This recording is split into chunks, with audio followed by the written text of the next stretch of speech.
Avant de commencer à proprement parler, de rentrer dans le cœur du sujet, je voudrais tous que vous preniez 1 ou 2 minutes pour réfléchir un peu à ce que vous attendez de cette conférence et puis éventuellement les questions que vous vous posez sur le sujet. Comme ça, si à la fin, on n'a pas adressé ces questions et qu'il nous reste un peu de temps, eh ben, on vous laissera la parole pour que vous puissiez les poser. Alors, on va parler de device security, de l'edge jusqu'au cloud. L'edge computing génère une immense quantité de données que les entreprises doivent stocker, soit à la source, soit en les faisant migrer dans le cloud. Repenser le stockage des données, leur gestion optimale et leur rentabilité, mais aussi et surtout leur sécurité, tels sont désormais les enjeux de plus en plus complexes qui poussent les entreprises à se tourner vers des solutions de pointe. Objectif, tendre vers des environnements ultra sécurisés et évolutifs. Et cela en s'adaptant aux besoins de l'entreprise et en jouant la complémentarité des méthodes Edge et Cloud. Nos intervenants pour en parler, Marc Balm, qui est vice-président de l'engineering à Witekio, Benoît Tournier, marketing director mobile IoT Solutions de Sierra Wireless, et puis Guillaume Collard, qui est fondateur de la Cybersecurity Business School. Ils vont nous présenter un peu plus en détail chacun ce qu'ils font dans 2 minutes. Je voudrais rappeler que la conférence est en direct, diffusée en direct sur pulse.sido-lyon.com et que vous pouvez nous poser vos questions en direct et puis je pourrai, s'il y en a, les retransmettre directement à nos invités. Alors peut-être pour commencer, Marc, est-ce que vous pouvez nous dire qui vous êtes, ce que fait Witekio en 2 phrases? Eh bien, elle est partie. Donc, Marc Bam, je suis VP Engineering of Witekio et je suis un ancien architecte IoT. Donc j'ai construit pas mal de solutions. Witekio, c'est une boîte qui fait du développement logiciel depuis 20 ans, notamment dans l'embarqué. Maintenant, on fait vraiment l'ensemble de la touche IoT, du cloud jusqu'au device. Et on intervient en Europe et aux États-Unis. Benoît?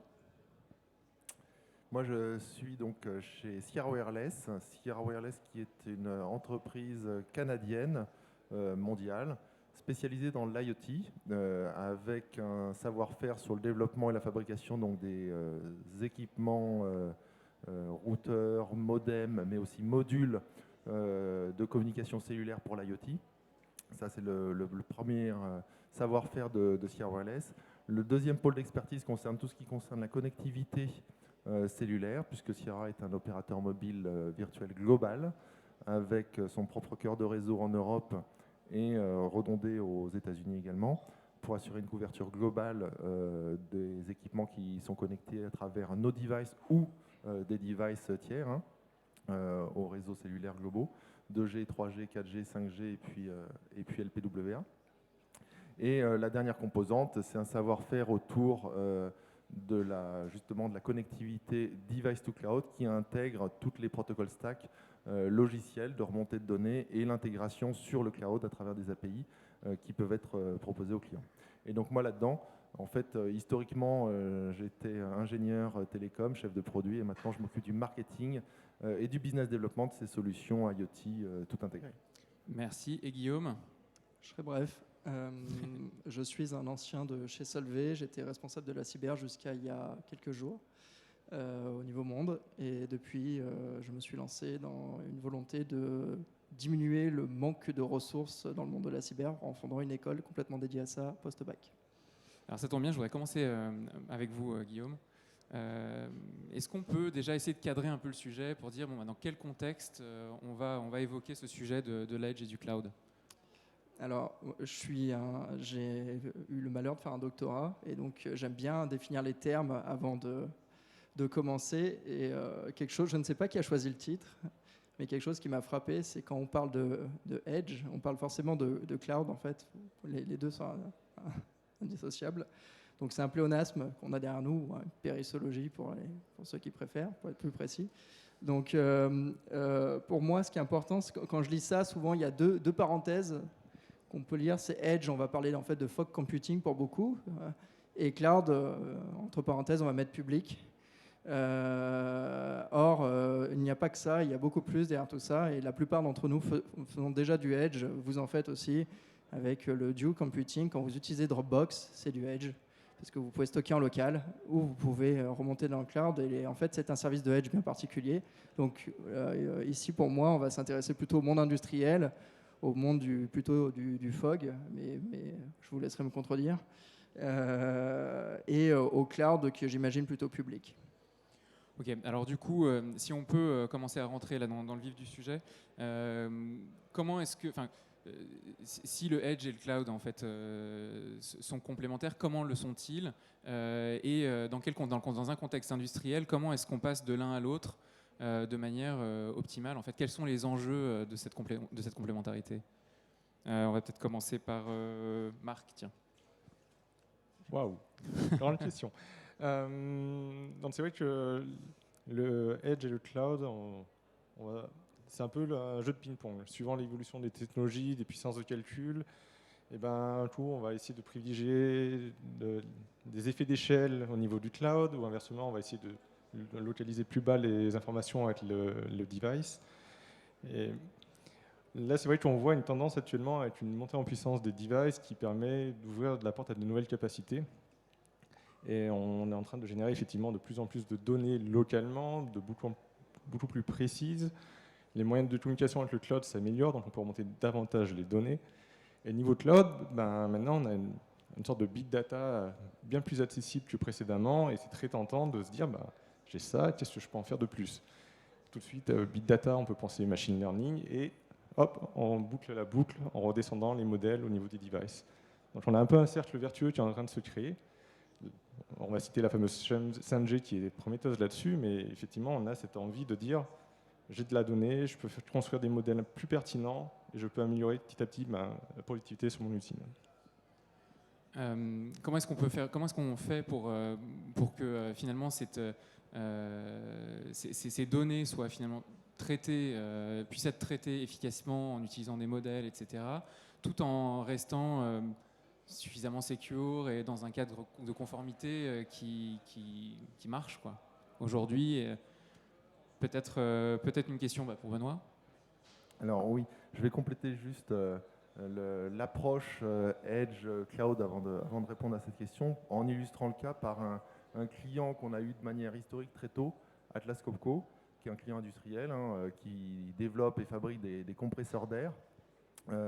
Ça a été un client qui très tôt a perçu la valeur justement de la donnée, qui a voulu rapatrier la donnée chez lui pour savoir et comprendre de quelle manière ces compresseurs étaient utilisés dans l'industrie et par ses clients. D'accord ?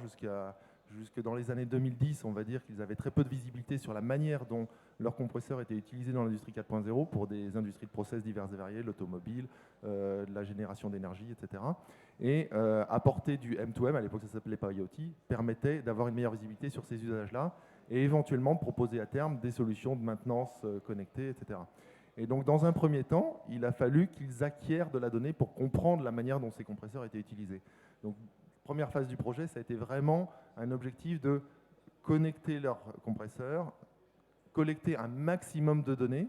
Donc à l'époque, on était sur des réseaux GPRS. Ensuite, ça a migré sur de la 3G dans les années 2012. Ils ont migré assez rapidement. Et ils collectaient énormément de données. Ils se reposaient sur nous pour sécuriser la manière dont ils collectaient ces données. Et ils payaient quelqu'un pour filtrer la donnée une fois qu'elle était dans le cloud, poubelliser la donnée dont ils n'avaient pas besoin, et puis garder la donnée qui faisait du sens, sur laquelle ils allaient pouvoir bâtir des services. Et ça a duré quelques années, le temps qu'ils se construisent une vraie base de données avec des modèles qui pouvaient justement définir et corréler entre les données qu'ils remontaient et pour identifier des indices de défaillance qui arrivaient et qui s'avéraient au bout de quelques mois ou quelques années. Donc voilà, il a fallu faire du machine learning avec une acquisition énorme de données. Ensuite, passé cette période d'apprentissage, si je puis dire, ils ont voulu optimiser le modèle et ne collecter que la donnée qui faisait sens. C'est vrai que c'était ridicule de poubelliser de la donnée qui ne faisait pas du sens. Donc, collecter de la donnée qui fait sens, ça veut dire quoi? Ça veut dire qu'on va déporter dans le edge un certain nombre de capacités d'analyse, donc du edge processing, et faire évoluer éventuellement au cours du temps ces règles de processing, ces règles de calcul, ces règles de remontée d'alerte et ces règles de remontée de télémétrie et la fréquence de remontée. Donc tout ça, ça a été une deuxième étape qui a eu tendance à déporter du cloud vers le edge les capacités de processing. Et en optimisant cette remontée de données, ils se sont dit, tiens, on va pouvoir peut-être diminuer franchement la fréquence de communication et non pas seulement diminuer le coût d'exploitation de cette solution de maintenance connectée, on va dire, mais également pouvoir adresser des nouveaux cas d'usage. nouveaux cas d'usage sur des compresseurs qui vont être mobiles, qui vont pas forcément être toujours qui vont pas forcément toujours pouvoir fournir une source d'énergie inépuisable, je dirais, si le groupe électrogène n'est pas en route. Il ne faut pas pomper sur la batterie du groupe, sinon quand on voudra le démarrer, il ne pourra plus démarrer. Et donc, en optimisant ces remontées de données et en optimisant le edge processing, ils ont pu abaisser drastiquement la consommation énergétique nécessaire à la remontée de données, puisqu'il ne faut pas se leurrer, mais le remonte de la donnée, ça a un coût, bien sûr, sur la connectivité, mais ça a un surcoût également très fort sur la consommation énergétique, puisque monter une communication, qu'elle soit cellulaire comme LPWA, ça consommera toujours beaucoup plus d'énergie que de processer la donnée en local. Et donc, c'est intéressant de voir ces différents cheminements qui s'appliquent non pas simplement au niveau historique, on va dire les années 2010, 2015, 2020, mais également à tout type de projet aujourd'hui. On passe toujours par une étape de machine learning, on a besoin de collecter énormément de données dans le cloud, et puis ensuite une phase de rationalisation où on peut déporter le modèle plus vers le edge. Donc si je résume un peu les enjeux, c'est vraiment des enjeux de performance au niveau de la donnée, des enjeux aussi d'économie d'énergie pour faire en sorte de pouvoir rester performant aussi là, du point de vue énergétique. Et puis donc il y a les enjeux de sécurité, et là-dessus je voudrais questionner peut-être Guillaume Collard sur les enjeux de sécurité. Vous avez donc participé à l'intégration dans votre précédent job de cette complémentarité Edge Cloud sur des très gros volumes. Comment est-ce que vous avez appréhendé le truc? Comment est-ce que vous avez mis en place cette... Alors, très gros volume, je ne sais pas, mais on l'a eu fait. Alors, nous, c'est une approche très différente. Classiquement, dans une entreprise, ces projets-là sont sponsorisés par le business ou par un programme de digitalisation quelconque. Nous, c'était sponsorisé par la RSSI. Donc, il n'y avait pas de projet IoT dans le groupe. C'est la RSSI qui a demandé à ce qu'il y ait un projet IoT. Parce que pour moi, le Edge, en fait, c'est avant tout un big-case sécu. Tout ce qu'on ne peut pas ou qu'on ne peut pas pour des raisons de sécu ou de conformité remonter dans le cloud, le Edge est un bon moyen de pouvoir malgré tout transformer le groupe d'une manière appropriée et en répondant à ces enjeux. Alors le métier de Solvay, c'est de la grosse chimie pour ceux qui ne connaissent pas. Ils font aussi des composites et beaucoup du business est impacté par des réglementations militaires ou d'export, donc des réglementations relativement fortes avec des contraintes sécu extrêmement fortes. Ce qui fait qu'on a eu beaucoup de premiers POC, comme beaucoup, qui ne sont jamais passés à l'industrialisation parce que la question de sécu était posée après et la conformité était posée après, d'où le fait qu'on se soit mis en sponsor.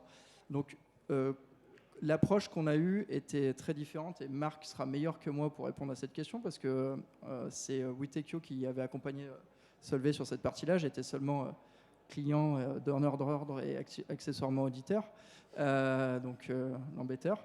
Mais l'objectif pour nous, c'était faites-nous by design une plateforme IoT conforme et sécure qui ne soit pas un POC, mais qui soit déjà industrialisée, sur lequel on puisse connecter tout type de cas d'usage du groupe. Et donc l'objectif, un des premiers objectifs, ça a été d'enlever tous les cas d'usage spécifiques à des usines, mais c'est des cas d'usage métiers globaux, quelque chose qu'on pouvait de base en fait répliquer. Ce qui veut dire que ce n'est pas forcément ce qui a le plus de valeur financière qui s'en tire, c'est ce qui se met à l'échelle le plus rapidement. Et ça, pour que le groupe puisse apprendre, comprendre ce qu'on pouvait en faire. Et côté machine learning, en fait, on n'en est qu'au début, nous. C'est un projet qui a 3 ans. On n'a pas commencé par ça, parce que le machine learning, souvent, on collecte plein de données, et puis on dit qu'est-ce qu'on peut en faire, et puis on essaye d'en déduire des choses. Là, le premier truc, ça a été... collectons les données de manière saine, optimisons et faisons déjà du proof of value de l'IoT, montrons que c'est secure à tout le business, entre autres aux patrons de business qui doivent avoir comme clients les autorités américaines et autres. Et après, on passe à l'échelle et on peut aller plus loin. Pour le machine learning, je rajouterai une petite chose. Nous, on a fait des tests et le cloud public peut poser souci là-dessus. C'est la propriété intellectuelle. Parce qu'on parle de faire tourner des modèles. Et ce qui est intéressant dans le cloud, dans tout ce qui est machine learning, c'est le résultat, bien sûr, ce qui vous permet d'optimiser, mais c'est avant tout le modèle que vous entraînez. Et le partage de valeur sur le modèle est quelque chose qui est très compliqué à obtenir, surtout quand vous travaillez avec des gens américains. Et pour moi, la sécurité intervient là aussi, puisque ça fait partie de la confidentialité et la sécurité du cœur de métier. Je rappelle que la cyber n'est pas là que pour protéger les systèmes informatiques, mais pour protéger la stratégie aussi de l'entreprise. Et donc, on a eu l'occasion de mettre un no-go sur du machine learning pour des problèmes d'IP. Donc, c'est pas simplement parce qu'on a levé le problème et le directeur, en effet, nous a dit en effet, on a un vrai problème de partage du modèle. Ce modèle pouvait être revendu à n'importe quel concurrent de Solvay et aller pouvoir faire ses optimisations de la même manière qu'on fait nos optimisations, donc avoir les mêmes résultats. Donc pour moi, il y a ça, c'est très important de collecter les données, d'avoir des données très propres. Une fois que vous avez ça, vous allez pouvoir faire du machine learning, en effet. Mais attention, rappelez-vous, ce modèle-là, en effet, il vaut mieux le remettre dans une brique Edge sous votre contrôle pour éviter et faire un partage de valeur de ça, pour éviter de perdre votre savoir-faire ou ne pas forcément le perdre, mais qu'il soit vendu et d'autres et qu'ils puissent capitaliser dessus. Donc ça a été un des points essentiels dans notre cas. Ok. Marc, quand on a discuté dans la préparation, vous avez dit, moi quand je travaille avec des clients, je l'aide à réfléchir avant tout à la valeur, à ce que ça va apporter en fait. Est-ce que vous pouvez nous en dire un petit peu plus là-dessus ? Alors effectivement, nous, on a des clients qui veulent faire de la sécurité et on a du mal concrètement à comprendre leurs besoins. Qu'est-ce qu'ils cherchent à faire ? Souvent, c'est une approche un peu naïve, focalisée sur le produit en cours de développement. Mais malheureusement, la sécurité, c'est comme tout, il va y avoir un coût, des priorités à donner, et ça demande d'avoir une certaine vision de ce qu'on veut atteindre. C'est là où je rejoins Guillaume, c'est une vision d'entreprise, il y a des choix difficiles à faire. Des fois, il va falloir sacrifier des fonctionnalités pour avoir quelque chose de plutôt sécurisé. Donc, c'est vrai que très tôt, nos clients, on va essayer de leur poser des questions, mais pourquoi vous faites ça ? Dans quel but ? Qu'est-ce que vous essayez d'atteindre ? Alors, les grands patterns qu'on rencontre régulièrement, c'est souvent effectivement mon client historique me met en défaut, l'ANSSI est passé par là, il demande aux grands fournisseurs EDF, SNCF, etc. d'appliquer des contraintes de qualité et sécurité à leurs sous-traitants. Et donc nous, on aide à ce moment-là les PME à s'aligner. Une autre situation, ça peut être effectivement, la loi a changé. Pas de chance, c'est pas forcément votre fournisseur, mais la RGPD est passée par là. Il y a des contraintes européennes qui sont en train d'être dans les tuyaux, s'ils vont arriver prochainement aussi, comment vous vous y préparez. Et enfin, il y a deux autres cas. Un plutôt rare, c'est le marketing qui se dit ça y est, avec la sécurité, on va peut-être pouvoir apporter de la valeur ajoutée à nos clients. Ça peut être un différenciateur par rapport à nos compétiteurs. Et le dernier point, malheureusement, il fait vraiment mal, celui-là, c'est malheureusement, vous avez été hacké par une red team ou par une mafia et vous faites un peu la une des journaux. Donc c'est un peu, vous êtes dans la réaction au dernier moment et vous essayez de combler les trous comme vous pouvez. Donc dans chacune de ces stratégies, finalement, on est soit passif et finalement on essaie de réagir à la situation, soit on essaie d'être actif et c'est là où on est mieux. Parce que la sécurité, ça va être un coût dans le long terme. Par rapport à de la safety, par exemple, qui est souvent un coût initial, on a prouvé que le système marche et on va pouvoir réaliser ça dans le temps. La sécurité, il y a vraiment cette idée. Chaque année, il va falloir remettre un peu les couverts sur la table pour se reposer les questions. Est-ce qu'on est toujours à jour ? Est-ce qu'on est prêt pour les challenges de cette année ? Et donc, il faut prévoir une vraie allocation des ressources, du budget, mais aussi des temps hommes dessus.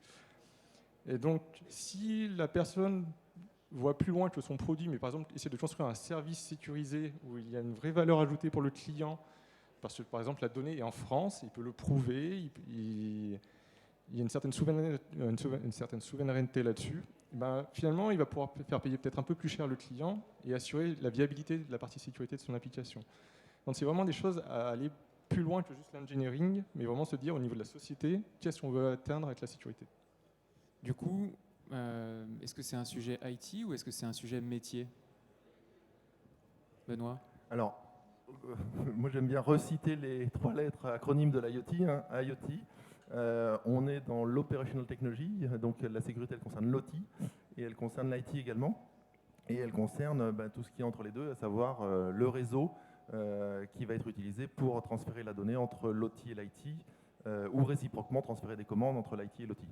Et ce qu'il faut bien avoir en tête, c'est qu'effectivement, entre le device et le cloud, de toute manière, la chaîne de sécurité qui est mise en œuvre, vous pouvez très bien robustifier l'OT, le device. Souvent, on a des clients qui sont très focalisés, alors plutôt les OM qui sont très focalisés sur la partie hardware, matériel. Ils veulent un secure element avec des clés bien précises, stockées de manière très précise avec des références de chips même secure qui sont inamovibles. Et puis, ils ne s'occupent pas du tout de la sécurité de la couche de transport des données. Ils vont choisir un réseau qui n'est pas forcément le plus approprié pour transférer les données sur le cloud. Donc quand on parle de l'IoT, on parle vraiment de toute la chaîne, OT, connectivité, réseau qui est emprunté, et puis l'ingestion des données dans le cloud, et ensuite les applications qui sont vraiment gérées au niveau de l'IT de l'entreprise, avec les politiques de sécurité qui vont bien. Et les droits sur les users qui vont bien, et la privacy qui va bien également. Guillaume, je vois que vous voulez réagir. Moi, pour compléter, la question, c'est un sujet métier, c'est pas un sujet IT. Je pense que la pire des erreurs, c'est de prendre le sujet via le volet technique. C'est exactement pareil que la partie cyber. Il faut pas du tout. Je vais juste préciser quelque chose que tu disais, Marc. C'est il est important quand vous définissez vos stratégies IoT, c'est de vous connaître la posture sécurité que vous voulez avoir, qu'on appelle la cyberdéfense, c'est une posture, et ensuite l'état dans lequel vous voulez vous mettre, qui est la cybersécurité. On mélange les deux, c'est important de distinguer les deux. La cyberdéfense, pour beaucoup, c'est du militaire. Non, c'est faux. C'est une posture de sécu que vous voulez avoir. Et dans votre projet IoT, si vous voulez aider ces gens-là à faire votre projet et à le mener à succès, il faut que vous soyez capable de le définir. C'est-à-dire, quelle est votre appétence au risque ? Qu'est-ce que vous pouvez tolérer ou non tolérer ? C'est votre posture. Et ensuite, vous allez vous mettre dans quel état de cybersécurité, donc quelles sont les différentes solutions qui peuvent être techniques ou organisationnelles. Et il faut rappeler, c'est très important de sécuriser du réseau, etc., de faire des PKI ou tout ce que vous voulez, mais généralement, 90% du temps, la faiblesse est humaine. Et pour toutes les vulnérabilités que j'ai eues à gérer chez Solvay, à chaque fois, j'avais un petit bonhomme au milieu d'une chaise qui me faisait n'importe quoi, malgré un système de sécurité optimal. Donc, rappelez-vous aussi, c'est cette partie-là. Est-ce que mes équipes sont prêtes à ça ? Est-ce que mon organisation est prête à accueillir ce niveau de complexité-là ? Il faut connaître son niveau de maturité et il est difficile à évaluer. C'est pour ça que chez nous, on avait pris par nature, on connaissait les business les plus matures, quelles étaient l'équipe les plus matures, et on les mettait en face, eux, de nos challenges. Si eux, ça passait pas, l'organisation passait pas. Voilà. Donc il y a aussi ça, évaluer votre niveau de maturité global. Il y a donc un sujet aussi formation et management à traiter quand on met en place un... Politique, formation, management, tout ce qui fait la gouvernance de ces sujets-là et qui fait qu'ils ne sont pas à succès. J'aimerais qu'on s'attarde peut-être sur... parce que j'imagine qu'on ne réplique pas le même modèle dans toutes les entreprises, ça n'aurait, je pense, pas de sens. Donc il doit y avoir des cas dans lesquels on va favoriser l'edge, d'autres cas dans lesquels on va favoriser plutôt le cloud, d'autres cas dans lesquels il va y avoir un bon équilibre des deux. Est-ce qu'on peut avoir des retours d'expérience là, de chacun d'entre vous sur, à un moment donné, vous avez décidé de faire un arbitrage, sur quelle base, etc. Peut-être Marc. Eh ben, commençons par des exemples un peu extrêmes. Donc, prenons un groupe industriel de chimie. Effectivement, dans ce cas-là, le capteur de température, le capteur d'humidité, le capteur de pression en lui-même n'a pas une grande valeur. Il apporte de la donnée, mais si je me mets à côté, j'attrape l'information, j'en déduis pas grand-chose. Par contre, si je vais côté cloud, je peux commencer à essayer de deviner des procédés de chimie. Et je peux commencer à comprendre comment l'usine est optimisée, quelles sont les valeurs de paramétrage, etc. Et d'un seul coup, c'est le cloud qui a toute cette valeur. Donc finalement, il faut plutôt mettre de l'énergie sur la protection des données côté cloud que plutôt sur la partie device. On va prendre un autre exemple complètement extrême. J'ai un service médical, un device médical. Ok, il n'a pas mis sa dernière mise à jour, il n'a pas remonté les informations récemment, mais il continue de fonctionner au courant bien du soignant. Donc là-dedans, effectivement, notre extrême, c'est je dois assurer de la continuité coûte que coûte localement, quitte à ne pas remonter de l'information régulièrement, mais je vais mettre cette fois-ci l'énergie énormément sur le device. Donc c'est vrai qu'il n'y a pas de solution magique. On va avoir certains types de profils qui vont apparaître par certains domaines d'activité, mais c'est vrai que c'est très difficile de tirer des conclusions rapidement. Peut-être Benoît Tournier, pour poursuivre un peu dans cet esprit-là, est-ce qu'il y a des tendances du coup sur, on va utiliser des tendances, je veux dire, des modes sur la façon dont on va utiliser cette complémentarité ? Alors oui, la tendance, c'est vraiment justement de privilégier cette flexibilité pour non seulement passer d'un cas d'usage à l'autre au sein d'une même entreprise ou au sein de plusieurs entreprises si c'est un intégrateur système qui est dans la boucle, hein, mais c'est de privilégier cette flexibilité au cours du temps. Et donc, on voit bien que la possibilité de déployer plus de protection, plus de processing et plus de sécurité dans le edge peut correspondre à un moment donné ou à un cas d'usage donné à une volonté et au cahier des charges de l'entreprise. Et puis à un moment donné, il va falloir plus protéger les données côté cloud. Et dans ces cas-là, il va falloir modifier les modèles de processing en local, à the edge, et dans le cloud. Et donc, si on dispose d'une infrastructure IoT qui a été bien pensée dès le départ et qui a été bien spécifiée surtout par l'entreprise, dans ces cas-là, on a cette possibilité d'assurer cette flexibilité sans remettre en cause l'infrastructure IoT. Et aujourd'hui, je pense que c'est la grosse tendance, c'est des infrastructures IoT qui sont de plus en plus souples sous la forme de plateformes edge, plateforme cloud et plateforme de connectivité, proposer cette flexibilité durant le temps. Guillaume, je peux vous demander de compléter? Oui, nous classiquement on faisait du risk management et j'aimais bien moi faire de l'opportunity management pour mettre les deux face à face. À nouveau, ça dépendra énormément en effet du cas d'usage et de l'objectif. Et pour le même cas d'usage dans deux entreprises différentes, vous aurez un risque et une opportunité très différentes. Donc c'est vraiment à mettre dans le contexte de l'entreprise. Ça aussi, pour que ça fasse du poids, il y a une gouvernance à avoir dessus. Souvent, c'est soit le driver métier, soit le driver sécu qui parle le plus. Nous, on était tueur du projet en sécu. À l'inverse, le business peut être tueur de la sécu. Hein, donc, à voir comment vous voulez sélectionner, qu'est-ce qui fait sens pour une entreprise comme la vôtre. N'oubliez pas, l'objectif, c'est la sécu est au service du business. Donc, rajouter l'opportunité, c'est hyper important pour pouvoir faire vos choix de sécurité. Sinon, ça n'a aucun sens. Si je suis une petite industrie dans la vallée de l'Arve, une petite industrie de décolletage, petite entreprise de décolletage, est-ce que je peux faire de l'edge, du cloud? Est-ce que je peux connecter mes machines? Alors, effectivement, le cloud et le edge a vraiment réduit en termes de coûts. Hein, ça devient vraiment, vraiment accessible à n'importe quelle compagnie. C'est vrai que les grands cloud providers, si on prend les 3 américains par exemple, ont fait des énormes efforts en termes de facilitation de leur service. Vous pouvez connecter des devices maintenant en quelques minutes, hein, même pour un débutant en IoT. La partie la plus compliquée, ça sera le passage de mise à l'échelle. Donc vous aurez très rapidement des preuves de concept qui fonctionnent, des prototypes. Par contre, l'industrialisation, malheureusement, il va falloir quand même encore appeler à l'aide. Il y a quand même beaucoup de problématiques justement sur la partie sécurité, le provisioning des devices, où là, ça demande un peu plus d'avoir des reins solides.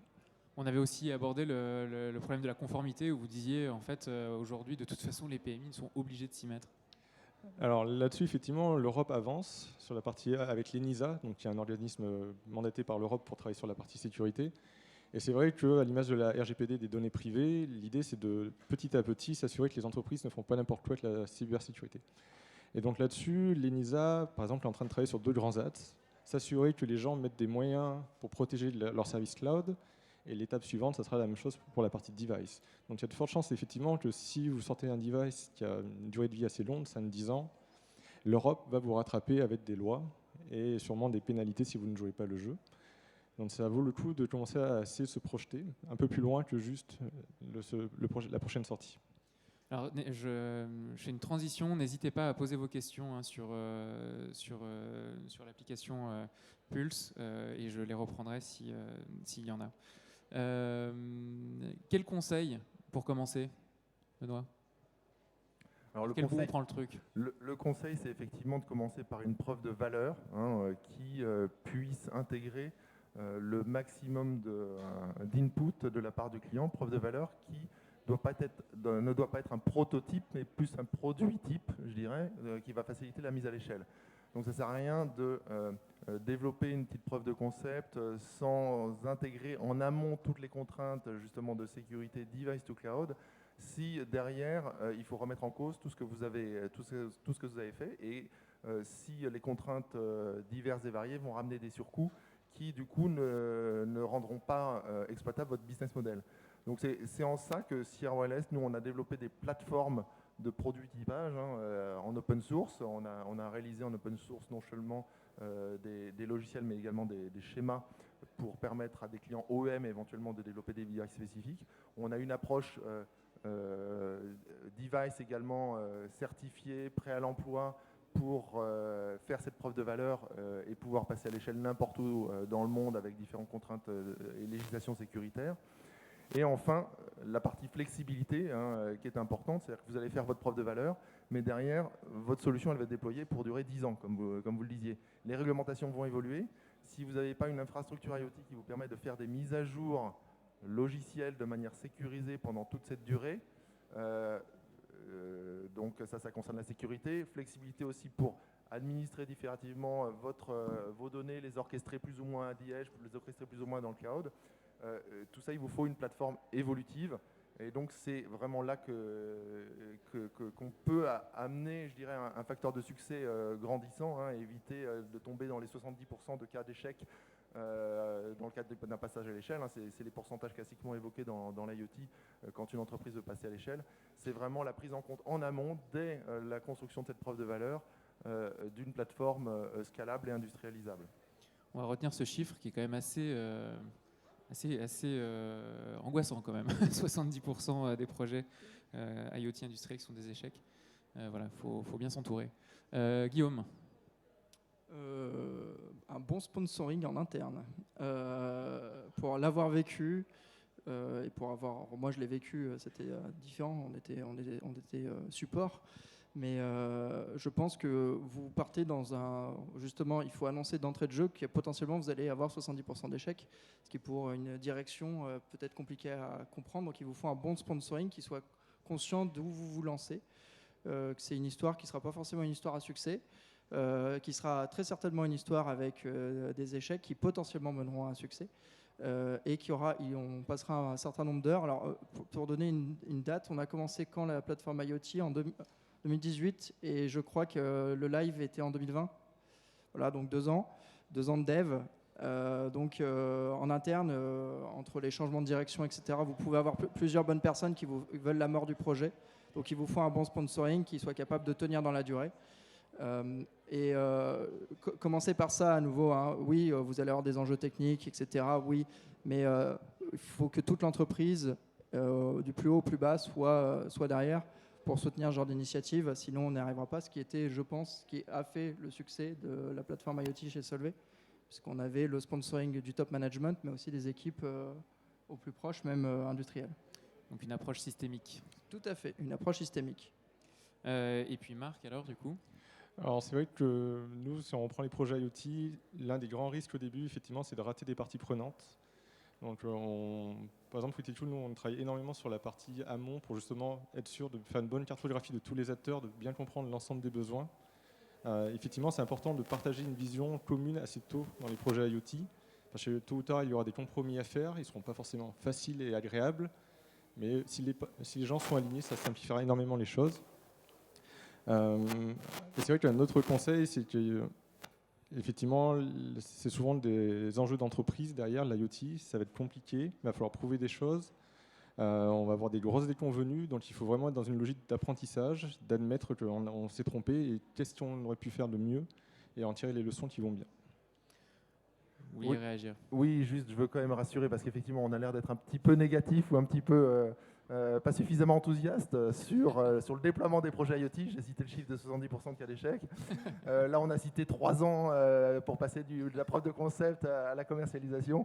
Je tenais aussi à faire part d'exemples vraiment successful avec des clients qui, justement, sur la base de plateformes modulaires, ont pu développer une preuve de valeur en quelques jours, et puis ensuite en moins de 3 semaines passer de la preuve de valeur au déploiement commercial. Je citerai à ce titre un exemple qui n'est pas tout à fait industriel, mais qui est une entreprise de fabrication de soda en Angleterre, qui a un peu copié son modèle sur Coca-Cola et qui gère du coup dans des points de restauration des fontaines qui distribuent des sodas de différents goûts. Et c'est des fontaines qu'il faut monitorer aussi bien avec des mesures de niveau d'ingrédients que d'un point de vue fonctionnel, le bon fonctionnement de la machine. Et c'est une entreprise qui est passée à l'échelle avec d'une preuve de valeur avec un certain nombre de restaurants au mois de juin l'année dernière. et qui, au mois de septembre, avait déployé déjà plusieurs centaines de points commercialement avec sa preuve de valeur. Bon, merci, parce que c'est vrai qu'effectivement, on avait été peut-être un peu négatif. Ok, je vais vous demander peut-être de résumer en une phrase le point important, ce que vous avez envie qu'on retienne de votre intervention, et puis après, on passera aux questions. Je commence, c'est ça? Allez-y. Allez. Alors effectivement, moi je pense qu'il faut retenir la sécurité au niveau Edge et Cloud. Il faut que les parties prenantes soient bien alliées, une vision commune et comprennent vraiment les enjeux dans le temps de la sécurité, que ce n'est pas juste une seule étape, mais qu'il y a vraiment un effort sur plusieurs années à conduire. Je vais compléter donc. Pour moi, c'est un apprentissage commun. Déjà, apprendre ce que c'est que le Edge, apprendre ce que c'est que le Cloud, pour beaucoup, c'est des termes où on y touche, mais on n'y touche qu'en partie. Donc c'est un apprentissage commun et apprentissage de tous les métiers, dont l'aspect sécu.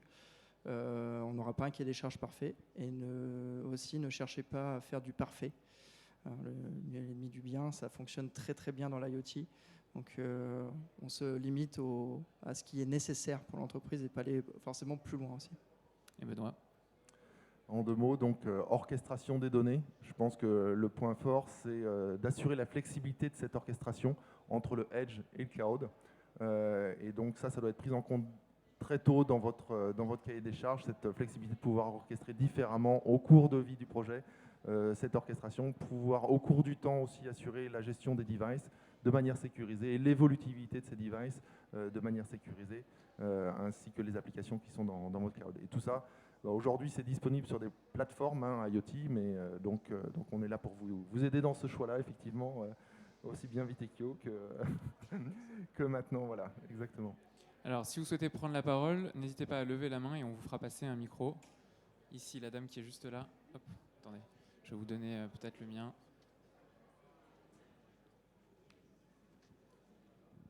Bonjour. En fait, j'aurais voulu savoir quels sont les facteurs clés de succès de vos entreprises, en fait, respectives, si c'est possible. Métier. Alors, les facteurs clés de succès chez nous, je pense que comme beaucoup, ça a été la capacité à voir l'ensemble des équipes mobilisées. Donc ça a été un facteur clé de succès majoritairement humain, moins financier.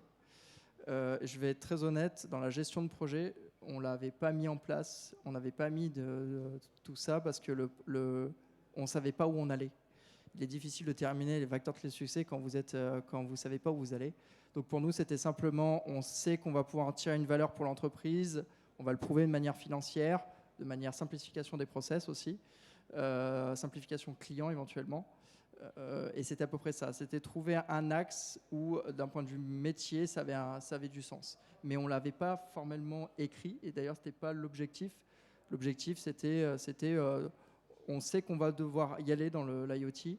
C'est une obligation. Il n'y a pas trop de questions à se poser. C'est comment on va faire ce pas de manière saine. Donc, on n'avait pas fait de facteur clé de succès de l'IoT en soi. L'investissement, pour info, n'était pas énorme.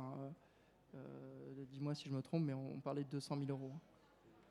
Donc pour une plateforme IoT groupe 1. Donc c'était pas pour ceux qui ne connaissent pas Solvay, c'est 10 milliards de chiffres, 162 usines dans le monde. Donc c'est quand même gros.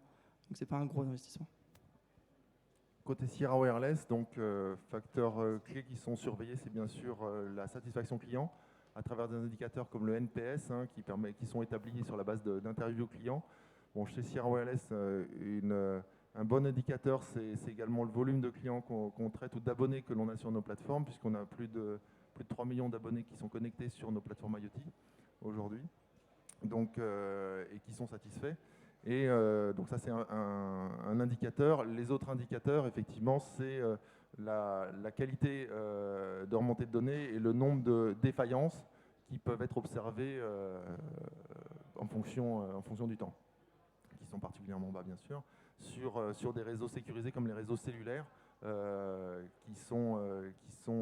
qui opèrent en bande de fréquence licenciée et donc qui sont un peu moins soumis, on va dire, aux perturbations que les réseaux non licenciés. Ouais. Marc? Donc moi, je serai aussi sur la satisfaction client, qui est vraiment l'un des indicateurs qu'on trace le plus.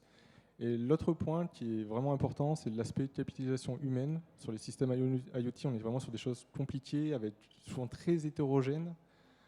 C'est difficile d'avoir un expert sur tous les domaines qui est capable d'avoir une vue d'ensemble. Donc, quand une équipe est enfin à l'aise, vraiment de bout en bout, il faut vraiment arriver à la garder dans le temps, la garder motivée, avoir des challenges associés. Et c'est là qu'on va vraiment voir des effets waouh sur nos plateformes. On voit qu'au bout d'un moment, quand les équipes sont vraiment en train de se faire plaisir en développant sur ces projets-là, on a des temps de développement très courts, c'est fiable, ça sort vite en prod, et on a vraiment, par exemple, à prendre l'avantage du DevOps avec des cycles de retour client très rapides. Est-ce qu'il y a une autre question? Alors moi j'en ai une. Est-ce qu'il y a des évolutions technologiques à venir qui vont pouvoir peut-être bousculer un peu ce qui est en place aujourd'hui, notamment peut-être du point de vue du cloud? Alors, je vais un peu saboter la question. Moi, j'avoue, c'est la partie device où j'attends beaucoup en ce moment. En fait, je pense qu'il y a 3 grandes choses qui vont vraiment bousculer la partie device. Avec la possibilité d'avoir autant de données, autant de logs à disposition, on va pouvoir faire enfin de la SRE, comme sur les sites web. On va pouvoir monitorer la situation client, la taux de disponibilité de nos plateformes, et vraiment piloter entre fonctionnalité et maintenance avec des indicateurs fiables et neutres. Un autre point où on va vraiment avoir un changement, c'est la sécurité. On va enfin avoir des logs riches, des indicateurs pertinents en volume. Donc on va pouvoir détecter les choses beaucoup plus tôt, on va pouvoir préparer la suite. Et par exemple, les SIEM vont vous prendre, à mon avis, une échelle énorme côté device. Et enfin, l'autre aspect, et je pense que ça va être une vraie révolution, c'est en train d'arriver, mais avec le volume de données sur la partie device, on va pouvoir commencer à faire de l'analytique à l'image des sites web et les téléphones mobiles. On va pouvoir vraiment tracer l'expérience utilisateur, améliorer ce qu'on va mesurer là-dessus. Par exemple, si je prends une machine à café, est-ce que mon client regarde la publicité que je suis en train d'afficher? Quel type de client passe dans ma machine? Est-ce que c'est pertinent?